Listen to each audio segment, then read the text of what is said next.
अस्सलाम वालेकुम जी। उम्मीद करती हूँ सब खैरियत से होंगे। अच्छा, आज का दिन जो स्टार्ट हुआ था तो हमें नहीं आइडिया था कि रात तक जो है वो क्या होगा। तो बस मैं यहाँ पर अज़हान के स्कूल जो थे वो ओपन होने वाले थे और ये बाय द वे वीडियो जो है ना ये 13 अगस्त की है।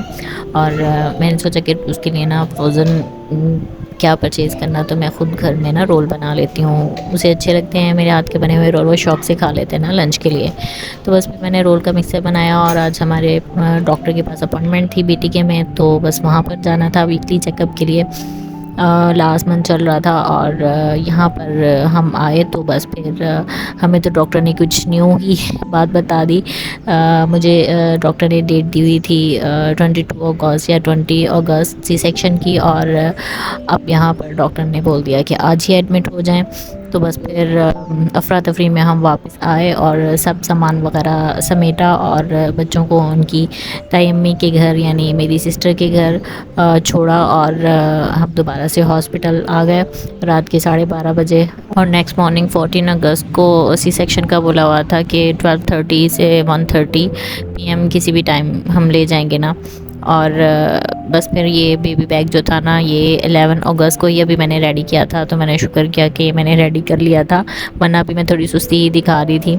और घर आके बस इसको रीचेक किया था मैंने और बस हम निकल गए थे। मैंने अपना बहुत थोड़ा सा सामान लिया था, ज़्यादा नहीं लिया था क्योंकि घर पास ही था तो फिर आना जाना था सबका, तो इसलिए मसला नहीं था। तो यहाँ पर ये रूम हमने लिया था प्राइवेट। तो चलिए रूम विज़िट करते हैं। यहाँ पे एक सीट है एक अटेंडेंट के लिए, और यहाँ पर बेड के पीछे जो वायर लगी हुई है ना रेड, ये बेल है। अगर आप बेल प्रेस करेंगे तो नर्सेज जो है ना वो फ़ौरन आ जाती हैं पेशेंट के पास, और साथ में इंटरकॉम भी इन्होंने रखा हुआ है और इसके साथ नंबर्स वगैरह लिखे हुए थे कि आपने कैंटीन मेस वगैरह से कुछ मंगवाना हो खाने पीने और बाकी फैसिलिटीज़ के लिए। और यहाँ बेड पे जो है ना वो रिमोट लगे होते हैं पेशेंट के हैंड के साथ भी, हेड के साथ भी, और नीचे जो फीट एरिया होता है ना वहाँ पे भी होता है। तो आप आसानी से अपना बेड जो है ना वो खुद ही ऊपर नीचे कर सकते हो, आराम से उठ सकते हो। Second third day, first day तो खैर आप नहीं उठ सकते। और काफ़ी अच्छी फैसिलिटी है इस बेड की, बड़ी मुझे तो बहुत अच्छा लगता है ना ये बेड, खुद ही उठ जाती थी मैं। अच्छा, और LED लगी थी लास्ट टाइम हमने यूज़ की थी, लेकिन इस बार तो बिल्कुल यूज़ नहीं की, ऑन ही नहीं की क्योंकि टेंशन आ गई थी। और ये साथ में विंडो है और विंडो से व्यू जो है ना वो बहुत ही अच्छा आ रहा था, और नेट भी अच्छा चल रहा था हमारा यहाँ पे। और यहाँ पे डॉक्टर्स ने अपना प्रोसीजर जो था वो स्टार्ट कर दिया था। CTG हो रही थी और ये आया था तकरीबन 2:30 बजे के करीब रात के मेरे लिए डिनर आया था, क्योंकि हम 12:30 आए थे तो उसके हिसाब से उन्होंने थोड़ी देर बाद डिनर भेज दिया। इसमें अच्छा था, ब्रेड के अंदर सैंडविच बनाया हुआ था और उसके साथ चाय थी और पानी की बोतल थी। अच्छा, यहाँ पर पेशेंट को खाना जो है ना वो देते हैं, तो मैं साथ के साथ शेयर करूँगी कि ब्रेकफास्ट डिनर और लंच में क्या आता है। तो यहाँ पर रात के तकरीबन 4:15 हो रहे थे और मुझे नींद बिल्कुल नहीं आ रही थी, ना मोबाइल ज़्यादा देखने का दिल चाह रहा था, तो बस मैंने विंडो से थोड़ा बहुत देख रही थी। और अब बस फिर लाइट्स भी ऑफ थी लेकिन नींद का नामो निशान नहीं था। सुबह फजर की अजान हो गई और उसके बाद 8 बज गए और मेरा ब्रेकफास्ट आ गया। बस इसी तरह मैं विंडो से देख रही थी, अब ये टाइम आ रहा है, अब ये टाइम आ रहा है, मतलब टाइम भी इतनी तेज़ी से नहीं गुजर रहा था और नींद भी बिल्कुल नहीं आ रही थी ना। तो बस फिर मैं बैठी मोबाइल पे वीडियो बना रही थी और देख रही थी लोगों की चहल पहल वहाँ पे, और इतने में 8 बजे मेरा ब्रेकफास्ट आ गया था। ब्रेकफास्ट में ये दलिया था और ब्रेड थी। दलिया जो था वो फीका था इसलिए उन्होंने साथ शुगर भेजी थी, और पानी की बोतल थी, चाय थी, चाय भी फीकी थी, और ऑमलेट था।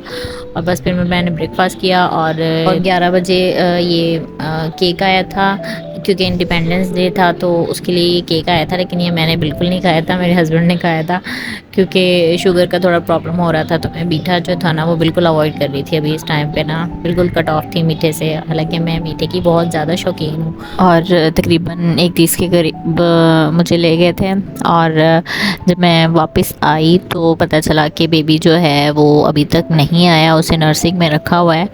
तो इतनी ज़्यादा टेंशन की बात नहीं है, तो मैं थोड़ी सेटिस्फाई थी कि चलो थोड़ा बहुत कुछ होगा तो इट्स ओके। लेकिन शाम हो गई, रात हो गई, और बाकी अज़हान लोग जो थे वो काफ़ी वेट में थे कि बेबी को देखने जाना है। और जब हुआ कि बेबी अभी नहीं वो देंगे, नर्सरी में ही रखेंगे, तो उस इंक्यूबेटर में बेबी को रखा हुआ था।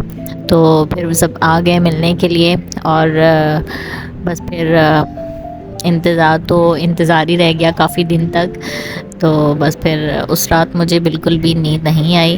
हालाँकि मुझे इतनी ज़्यादा टेंशन नहीं थी, लेकिन फिर भी माँ का दिल कहते हैं ना कि चिड़िया जितना होता है ये शायद उससे भी कम होता है। तो मुझे उस रात बिल्कुल नींद नहीं आई थी। हालाँकि मैं पिछली रात भी नहीं सोई थी।